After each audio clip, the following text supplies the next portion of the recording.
Assalamualaikum warahmatullahi wabarakatuh. Perkenalkan, nama saya Rahma Romaitu Hasibuan, NIM 2120100294. Baiklah, di sini saya akan menjelaskan tentang pengertian bayi tabung dan inseminasi.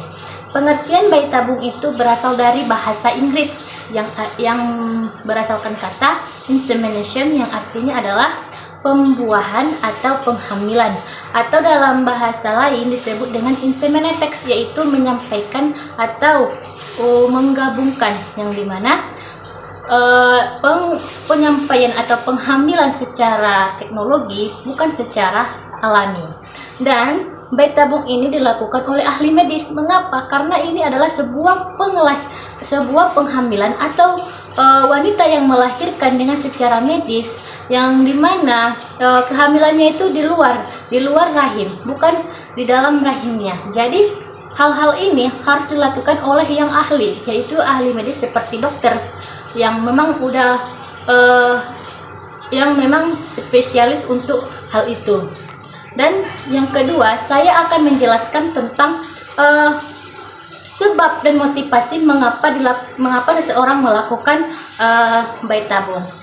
Bisa kita ketahui bahwasanya anak merupakan anak karunia dari Allah Subhanahu wa Ta'ala, yang dimana dengan adanya bayi di dalam suatu rumah tangga, walaupun rumah tangganya itu harmonis, bahagia, tetapi jika dengan kehadiran bayi, maka rumah tangga tersebut akan menjadi semakin harmonis, yang dimana akan terdengar suara tangisan bayi, akan terdengar canda tawa bayi, dan dengan begitu rumah akan menjadi semakin ramai, dan dimana anak juga merupakan pelanjut keturunan, atau juga yang bisa meneruskan generasi kita, yang dimana seperti kita di adat kita kan akan meneruskan marga gitu.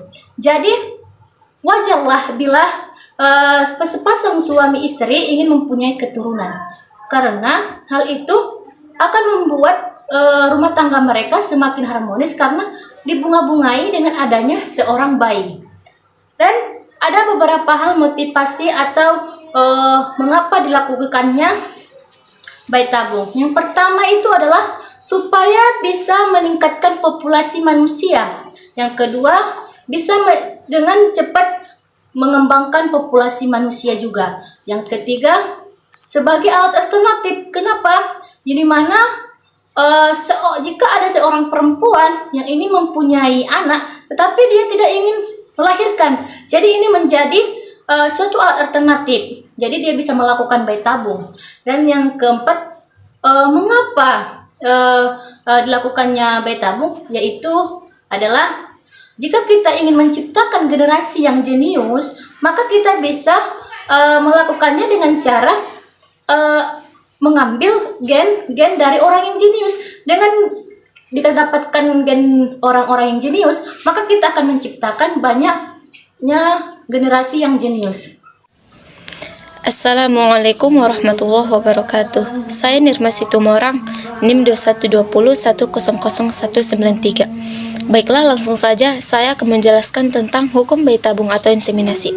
Pada saat ini, bayi tabung atau inseminasi masih merupakan masalah yang kontemporer.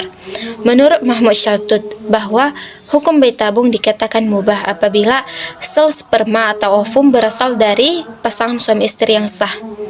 Halalnya bayi tabung ini dilakukan karena pasangan suami istri mengalami gangguan kelamin sehingga tidak bisa melakukan pembuahan secara alamiah.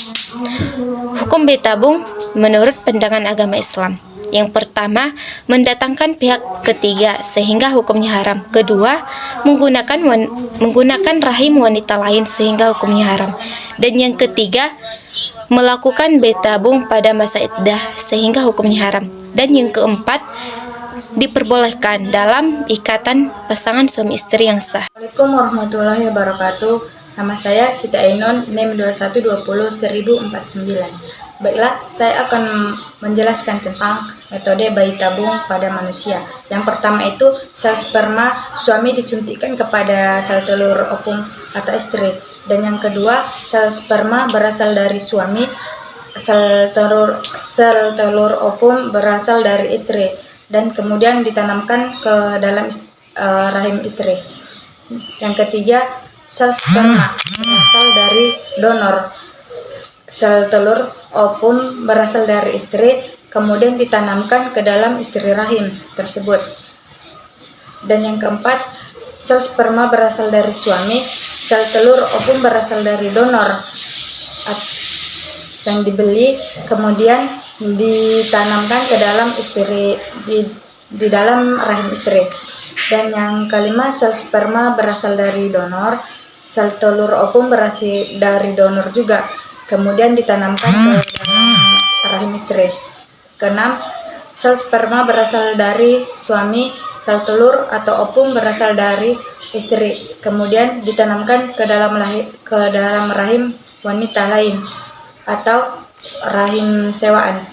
Dan yang terakhir itu ialah sel sperma berasal dari suami, sel ovum atau telur berasal dari istri, kemudian ditanamkan ke dalam rahim istri lainnya. Sekian, terima kasih. Assalamualaikum warahmatullahi wabarakatuh.